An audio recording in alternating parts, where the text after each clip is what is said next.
ഹേ guys, നമസ്കാരം. Welcome back to bald and beard vlogs. അങ്ങനെ അഞ്ചകള്ള കോക്കാൻ കണ്ടു ഇന്നലെ. ഈ പേര് നമുക്ക് ചിലപ്പോൾ കുറച്ച് ടഫായിരിക്കും. ചില ആൾക്കാർ അഞ്ചരക്കള്ളൻ എന്ന് പറയുന്നുണ്ട്, ചില ആൾ അഞ്ചകള്ളൻ.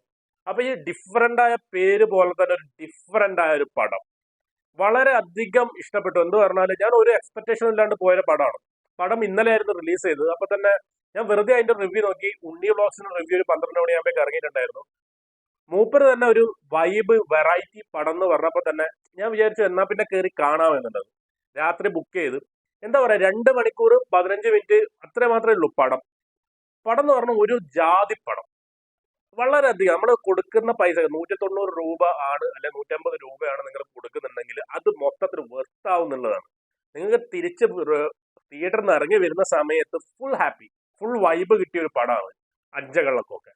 ശരിക്കും പറഞ്ഞാൽ ഞെട്ടിച്ച് കളഞ്ഞ വിഷയങ്ങൾ എന്ന് പറഞ്ഞാൽ ഇതിന്റെ സംവിധാനം ഒബ്വിയസ്ലി നമ്മുടെ ചെമ്പൻ വിനോദിന്റെ ബ്രദറാണ്, ഉല്ലാസ് ചെമ്പനാണ്. മൂപ്പരുടെ ആദ്യത്തെ പടമാണെന്ന് തോന്നുന്നു, അറിയില്ല. കിടിലമായിട്ട് ആ ഒരു മേക്കിംഗ് ആണ് ഇതിന്റെ ഒരു 100% മൂവി എന്ന് പറയുന്നത്. അതിന്റെ സ്ക്രിപ്റ്റ് വൈസ് നോക്കുകയാണെങ്കിൽ നമ്മൾ ഇതുവരെ കാണാത്ത കേൾക്കാത്ത കഥയൊന്നുമല്ല. വളരെ ലൈറ്റ് ആയിട്ടുള്ള ഒരു കഥയാണ്, ഒരു റിവെഞ്ച് സ്റ്റോറിയാണ്. പക്ഷെ ആ റിവൻ സ്റ്റോറി എങ്ങനെ എടുത്തിരിക്കുന്നത് എന്നുള്ളത്, ഇത് പടം എടുക്കാൻ അറിയുന്നവരാണ്, പണിയെടുക്കാൻ അറിയുന്നവരാണ് ചെയ്തിട്ടുള്ളത് പടം കണ്ടിറങ്ങി പോകുമ്പോൾ നമുക്ക് മനസ്സിലാവും. അജാതി നല്ല കിടുക്കായിട്ട് എടുത്തു വെച്ചിട്ടുണ്ട്. അടുത്ത ഇമ്പോർട്ടന്റ് ആയിട്ട് പറയാനുള്ളത് ഇതിന്റെ സിനിമാറ്റോഗ്രഫി, അതേപോലെ ഇതിന്റെ എഡിറ്റിംഗ് വർക്ക്, ക്യാമറ വർക്ക്, അതേപോലെ BGM ആൻഡ് മ്യൂസിക്. ഒരു രക്ഷയില്ല മക്കള്. സിനിമാറ്റോഗ്രഫി എന്നല്ല പറഞ്ഞാൽ നല്ല കളർ ടോണോട് കൂടിയ ആ ഒരു, എനിക്ക് തോന്നുന്നു വയനാടാണെന്ന് തോന്നും. നമ്മളെ ഈ കർണാടക അതിർത്തിയാണ്, കേരള കർണാടക അതിർത്തിയാണ്. കർണാടക സംസാരിക്കുന്നുണ്ട്. സോ എനിക്ക് തോന്നുന്നു അത് വയനാട് ആയിരിക്കണം, അറിയില്ല. സോ ആ ഒരു സംഭവം, ആ ഒരു ലൊക്കേഷൻ മനോഹരമായിട്ടുള്ള കിടുക്കാച്ചയായിട്ട് എടുത്ത് ഫ്രെയിം ബൈ ഫ്രെയിം എടുത്തു വെച്ചിട്ടുണ്ട്. ഓരോ ഫ്രെയിമൊക്കെ ആ ക്യാമറ സ്റ്റിൽസ് ഒക്കെ കാണുന്ന സമയത്ത് അടിപൊളി ഫീലാണ് കിട്ടുന്നത്. ശരിക്കും ആ ഒരു നമ്മളിപ്പോ ഇയോബിന്റെ പുസ്തകം, അതുപോലെ വരത്തൻ, ആ ഒരു ലൊക്കേഷനൊക്കെ ഉണ്ടല്ലോ, ആ ലൊക്കേഷനിൽ അവർക്ക് അടിപൊളിയായിട്ട് എടുത്തു വെച്ചിട്ടുണ്ടല്ലോ. അതേപോലെ നമ്മുടെ ഈ ഒരു ക്യാമറ വർക്കിൽ അത് എടുത്ത് കാണിക്കുന്നുണ്ട് എന്നുള്ളതാണ്. സോ അരുൺ മോഹൻ സിനിമാറ്റോഗ്രഫിക്ക് ഒരു കയ്യടി എന്തായാലും മൂപ്പർ കൊടുക്കണം. അത്ര മനോഹരമായിട്ടാണ് മൂപ്പർ അത് എടുത്തു വെച്ചിട്ടുള്ളത്. അതേപോലെയാണ് എടുത്തു പറയേണ്ട അടുത്ത ഇതിന്റെ എഡിറ്റിംഗ് രോഹിത് VS ആണ് ഇതിന്റെ എഡിറ്റിംഗ് ചെയ്തിട്ടുള്ളത്. എന്താ പറയാ, എഡിറ്റിംഗ് എന്ന് പറഞ്ഞാൽ നമ്മളെ ബോറടിപ്പിക്കുന്ന ഒരു സീൻ ഇല്ലാതാണ്. നമ്മൾ തുടക്കം മുതൽ തിയേറ്ററിൽ ഇരുന്ന് തുടക്കം മുതൽ ഇങ്ങനെ എന്താ പറയാ, ഒരു മാലപ്പടക്കം ഇങ്ങനെ കയറുന്ന പൊട്ടുന്ന പോലെ കട്ടകട്ടകട്ടേന്ന് പറഞ്ഞ സീൻ ഇങ്ങനെ പോവുക. നല്ല എഡിറ്റിംഗ് സൂപ്പർ ആയിട്ട് എടുത്തു വെച്ചിട്ട് നമ്മളെ ഒരിക്കലും ബോറടിപ്പിക്കുന്നില്ല. പിന്നെ എനിക്ക് തോന്നിയത് ഇതിന്റെ എന്താണ്, ഒരു ഇന്റർവെല്ല് കഴിഞ്ഞിട്ട് കുറച്ചൊന്ന് ഇതിന്റെ ബാക്ക് സ്റ്റോറി പറയുന്ന സമയത്ത് കുറച്ച് സ്റ്റോറി ജസ്റ്റ് അതിലെന്തായാലും വേണം. ആ സ്റ്റോറി എന്തായാലും ആ സ്റ്റോറി ടെല്ലിങ്ങിൽ ഇതിന്റെ ഒരു ഭാഗമാണ്. എന്നാലും അവിടെ കുറച്ച് നമ്മൾ മേ ബി ഒരു ചെറിയൊരു ലാഗ് തോന്നിക്കാം. പക്ഷെ എനിക്ക് അങ്ങനെ ഭീകരമായിട്ടൊന്നും തോന്നിയില്ല. പക്ഷെ അത് എന്താണ് ഈ കഥാപറച്ചിലിന് യോജിച്ച രീതിയിൽ തന്നെ എടുത്തു വെച്ചിട്ടുണ്ട്. ബാക്കി ഇതിന്റെ എന്താണ് എന്താണ് ക്ലൈമാക്സ് ആണെങ്കിലും ഇന്റർവെൽ ബ്ലോക്ക് ആണെങ്കിലും പിന്നെ ഇന്റർവെല്ലിന് മുമ്പിലെ ഫസ്റ്റ് ഹാഫ് ആണെങ്കിലും നല്ല സൂപ്പർ ആയിട്ട് എഡിറ്റിംഗ് വർക്ക് ഗംഭീരമായിട്ട് എടുത്തു വെച്ചിട്ടുണ്ട്. മണികണ്ഠൻ അയ്യപ്പയുടെ BGM ആൻഡ് മ്യൂസിക് ഒരു രക്ഷയില്ല മക്കളെ. തിയേറ്റർ എക്സ്പീരിയൻസ് ചെയ്യേണ്ട മ്യൂസിക് ആണ്. ശരിക്കും പറഞ്ഞാല് എന്താ പറയാ, തുടക്കം മുതൽ എല്ലാ സീൻസിലും ഉണ്ട് ആ ഒരു ബീറ്റും സംഭവം. ഒരുമാതിരി ആ വില്ലന്മാർ വരുന്ന സമയത്ത്, വില്ലൻ എന്നല്ല ഇതില് വില്ലന്മാരൊന്നും ഇല്ല, ലൈക്ക് എന്താ പറയാ, എല്ലാവർക്കും ഉണ്ട് ആ ഒരു BGMന്റെ പവർ കൊടുക്കുന്നത്. അത് സ്റ്റണ്ടിലാണെങ്കിലും പാട്ടിലാണെങ്കിലും ക്ലൈമാക്സിലാണെങ്കിലും ഇവരെ ഒരു സ്ലോ മോഷൻ സംഭവത്തിലാണെങ്കിലും ആ BGMന്റെ ആ ഒരു പവർ കാണിക്കുന്ന സംഭവം തന്നെയായിരുന്നു. ബിക്കോസ് അതിൽ 2 കഥാപാത്രങ്ങളുണ്ട്, ഞാൻ പറയാം. അപ്പൊ അതുപോലെ ഞാൻ പറഞ്ഞത് BGM ഇപ്പൊ തുമ്പി എന്ന് പറഞ്ഞൊരു പാട്ട് ഇറങ്ങിയില്ല, നമ്മുടെ ട്രെയിൻ അതിന്റെ സോങ് കണ്ടതാണ്.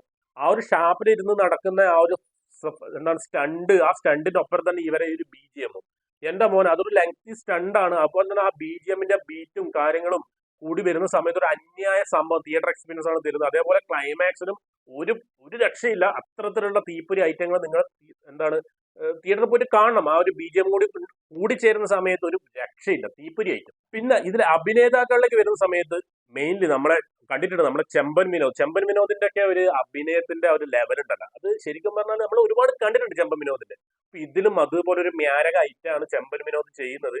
സോ ചെമ്പൻ വിനോദിന്റെ കൂടെ ലുക്മാനെ നമ്മൾ തല്ലുമാലയിലും മറുപടികളൊക്കെ കണ്ടിട്ടുണ്ട്. സോ ലുക്മാന്റെ ആ ഒരു പ്രത്യേകത, ഒരു അഭിനയം, ഒരു സ്റ്റണ്ട് ആക്ഷൻ കൈകാര്യം ചെയ്യുന്ന ഒരു സംഭവമൊക്കെ ഉണ്ട്. രണ്ടുപേരും തീപ്പൊരി ആയിട്ടുണ്ട്, സൂപ്പറാണ്. ലുക്മാനാണ് ഇതിൽ നായക കഥാപാത്രം ചെയ്യുന്നത്. സോ മൂപ്പര ഒരു ബാക്ക് സ്റ്റോറിയും കാര്യങ്ങളും ഈ പേരുമായിട്ട് കണക്ട് ചെയ്യുന്നതും അതൊക്കെ സൂപ്പർ ആയിട്ടുണ്ട്. അത് നിങ്ങൾ എന്താ തിയേറ്ററിൽ പോയി കാണണം. പിന്നെ ഇതിൽ എടുത്തു പറയേണ്ടത് നമ്മളെ മണികണ്ഠൻ ആചാര്യന്റെ പെർഫോമൻസ് ആണ്. ഒരു അഡാറ് മാസ് പെർഫോമൻസ് തന്നെയായിരുന്നു. മൂപ്പരാറ് ലുക്കും ആ സ്വാഗും പിന്നെ കട്ട ഒരു വില്ലനിസം തോന്നിക്കുന്ന ഒരു പെർഫോമൻസ്. ആ ഒരു നല്ലൊരു കഥാപാത്രം കൂടിയാണ്. നല്ലൊരു ബാക്ക് സ്റ്റോറിയും കാര്യങ്ങളും നല്ലൊരു കഥാപാത്രമാണ്. ഇതിന്റെ റിവെഞ്ചും കാര്യങ്ങളൊക്കെ അതിൽ ഉൾപ്പെടുത്തിയിട്ടുണ്ട്. പിന്നെ മൂപ്പര ആക്ഷനിൽ നല്ല എഫേർട്ട് ഇട്ട് ചെയ്തിട്ടുണ്ട്. ഇത് എല്ലാവരും നല്ല എഫേർട്ട് ഇട്ടുണ്ട്. ചെമ്പൻ വിനോദ് ആണെങ്കിലും അതേപോലെ ലുക്മാൻ ആണെങ്കിലും മണികണ്ഠൻ ആചാര്യാണെങ്കിലും പിന്നെ സെന്തിൽ കുമാർ ഉണ്ട്. സെന്തിൽ കുമാറിനെ പെട്ടെന്ന് മനസ്സിലാവുന്നില്ല. ഒരുപാട് ഒരു കാട്ട് കള്ളന്റെ രൂപമാണ് കൂടുതൽ. ഫുൾ കരിയൊക്കെ വരുന്നിട്ട് കുറെ നേരം നോക്കണം ഇത് ആരാന്ന് കണ്ടുപിടിക്കാൻ. പക്ഷെ സെന്തിൽ കുമാർ ആണത്. ഇവര് നാലാളും നല്ല അടിപൊളി സ്റ്റണ്ട് ആക്ഷനിലൊക്കെ സ്റ്റണ്ട് സീക്വൻസിനൊക്കെ നല്ല എഫേർട്ട് ഇട്ടുണ്ട്. അതേപോലെ സ്റ്റണ്ട് എടുത്തു വെച്ചിട്ടുണ്ട്. സോ മണികണ്ഠൻ ആചാര്യന്റെ ബെസ്റ്റ് പെർഫോമൻസിൽ ഒന്നായിരിക്കും. നമ്മുടെ ദുൽഖറിനൊപ്പം ബാലേട്ടന്റെ കഥാപാത്രം ചെയ്തിട്ടുണ്ടല്ലോ. അടിക്കടാ നിനക്ക് അടിക്കണോടാ ചോദിക്കുന്നില്ലേ, അങ്ങനത്തെ ഒരു സംഭവങ്ങളൊക്കെ വരുന്നുണ്ട്. അതേപോലെ ഒരു കഥാപാത്രം ഇതെന്തായാലും ഒരു നല്ലൊരു കരിയറിന്റെ നല്ലൊരു ബെസ്റ്റ് കഥാപാത്രമാണ് മണികണ്ഠൻ ആചാര്യന്റെ. പിന്നെ ഇതിൽ ശ്രീജിത്ത് രവി ഉണ്ട്, മേഘ തോമസ് ഉണ്ട്, പിന്നെ നമ്മളെ ജോജിയുടെ കഥാപാത്രം ഉണ്ടല്ലോ, നിർത്തി അങ്ങ് അപമാനിക്കുകയാണ് എന്ന് ചോദിക്കുന്ന മൂപ്പരെ പേര് ജോജി എന്നാണ് തോന്നുന്നത്. അപ്പൊ മൂപ്പരും ഉണ്ട് ഇതില്. പിന്നെ മക്കളെ ഒരു രണ്ട് അടാറ് കഥാപാത്രങ്ങൾ ഇതിലുണ്ട്. ഇത് ഒരു വേറെ വെറൈറ്റി സംഭവം എന്ന് പറഞ്ഞാല് എന്താ പറയാ, അവരൊരു പെർഫോമൻസ് ഒരു രക്ഷയില്ല. ഒരു ഡിഫറെന്റ് പെർഫോമൻസ് ആയിരുന്നു.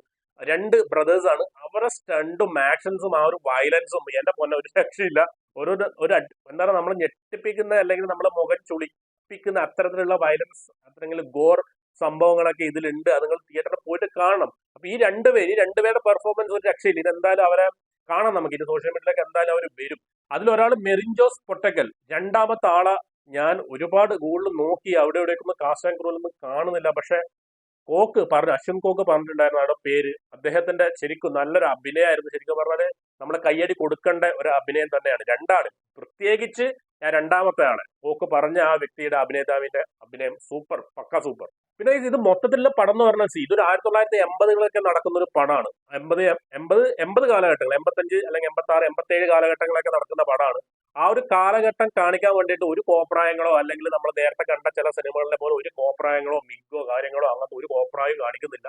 നല്ല അടാറ് സംഭവം. മേക്കപ്പ് ആണെങ്കിലും അതിന്റെ ആർട്സ് വർക്ക് ആണെങ്കിലും ലൊക്കേഷനൊക്കെ സമയത്ത് ഇത് എനിക്ക് തോന്നുന്നു, ഞാൻ നേരത്തെ പറഞ്ഞ വയനാടോ മൂന്നാറോ അങ്ങനെ എവിടെയൊക്കെയാണ് സംഭവം, ഇടുക്കിയോ മേ ബി അറിയില്ല. സോ അത്തരത്തിലുള്ള ആ ലൊക്കേഷന്റെ ആ സൗന്ദര്യം മൊത്തം ആ സിനിമാറ്റോഗ്രാഫിൽ ക്യാമറ വർക്കിൽ നമുക്ക് കാണാൻ പറ്റും. നമ്മൾ വരത്തലിലൊക്കെ കാണുന്ന പോലെ അല്ലെങ്കിൽ ഇയോബിന്റെ പുസ്തകത്തിലൊക്കെ ആ ഒരു കളർ ടോണിങ്ങും കാര്യങ്ങളൊക്കെ ലൊക്കേഷൻ കറക്റ്റ് ആയിട്ട് നമുക്ക് ഫീൽ ചെയ്യുന്നുണ്ട്. അതേപോലെ അടിപൊളി ലൊക്കേഷൻ വർക്കായിരുന്നു ചെയ്തിട്ടുള്ളത്. ആൻഡ് ഇത് മൊത്തത്തിൽ ആ ഒരു കാലഘട്ടം കറക്റ്റ് ആയിട്ട് കാണിക്കുന്നുണ്ട്. ഈ പടം കാണുന്ന സമയത്ത് നമുക്ക് ഒരുപാട് ഡയറക്ടേഴ്സിന് ഓർമ്മ വരും. അതായത് അമൽ നീരദ്, നമ്മളെ ലിജോ ജോസ് പല്ലിശ്ശേരി, ഖാലിദ് റഹ്മാൻ. അപ്പൊ ഇവരെല്ലാം ഒരു മിക്സ് പോലെ എനിക്ക് അനുഭവപ്പെട്ടു. ഒരു സ്ലോ മോഷൻ കാണുമ്പോൾ ആ പടത്തിന്റെ മൊത്തമുള്ളൊരു വൈബ്, ഇടി എന്ന് പറഞ്ഞാൽ ഒന്നൊന്നര ഇടി. ഈ തല്ലുമാല നമ്മൾ കാണുന്ന പോലെ അല്ലെങ്കിൽ അങ്കമാലി ഡാൻസ് ഒക്കെ കാണുന്ന പോലെ അത്തരത്തിലുള്ള നല്ല നാടൻ വൈബ് തല്ലുപടം. ഇത്തരത്തിലുള്ള സിനിമകൾ നമ്മൾ എന്തായാലും സപ്പോർട്ട് ചെയ്യണം എന്ന് പറയും. ബിക്കോസ് ഇതൊരു പരീക്ഷണ ചിത്രമാണ് എന്നാണ് എനിക്ക് തോന്നുന്നത്. ബിക്കോസ് ഇത്തരത്തിലുള്ള പടങ്ങൾ അങ്ങനെ ഇറങ്ങാറില്ല മലയാളത്തിൽ. സോ ഇങ്ങനൊരു പടം മലയാളത്തിൽ ഇറങ്ങുന്ന സമയത്ത് നമ്മൾ സപ്പോർട്ട് ചെയ്യണം. മലയാള പ്രേക്ഷകരെ നമ്മൾ സപ്പോർട്ട് ചെയ്യണം. ഇത്തരത്തിലുള്ള കൊച്ചു സിനിമകൾ നമ്മൾ വിജയിപ്പിക്കണം. ഇതൊരു സ്റ്റാർ അല്ലെങ്കിൽ സ്റ്റാർഡമുള്ള ഫിലിമൊന്നുമില്ല. പക്ഷെ ആ ഒരു പണി അറിയാവുന്നവർ എടുത്തു വെച്ചിട്ടുള്ള സിനിമ നല്ല കലക്കനായിട്ട് എടുത്തു വെച്ചിട്ടുണ്ട്. നിങ്ങൾ തിയേറ്ററിൽ പോയിട്ട് കാണും. ഇത് കുടുംബ പ്രേക്ഷകർക്കൊന്നും ഇഷ്ടപ്പെടുന്നു എനിക്ക് തോന്നുന്നില്ല. പക്ഷെ നമ്മൾ ഒരു യങ് ആയിട്ടുള്ള ആൾക്കാർക്ക്, യങ് ജനറേഷൻ സ്റ്റുഡൻസിനും കാര്യങ്ങളൊക്കെ ഇങ്ങനത്തെയുള്ള വൈബ് പടങ്ങൾ അല്ലെങ്കിൽ ഇടിപ്പടം, തല്ലുമാല അല്ലെങ്കിൽ അത്തരത്തിലുള്ള പടം, ഇയോബിന്റെ പുസ്തകം, വരത്തനൊക്കെ ഇഷ്ടപ്പെടുന്ന ആൾക്കാർക്ക് ഇതെന്തായാലും ഇഷ്ടപ്പെടും. അത്തരത്തിലുള്ള ഒരു പടമാണ് നമ്മുടെ അഞ്ചകള്ള കോക്കാൻ.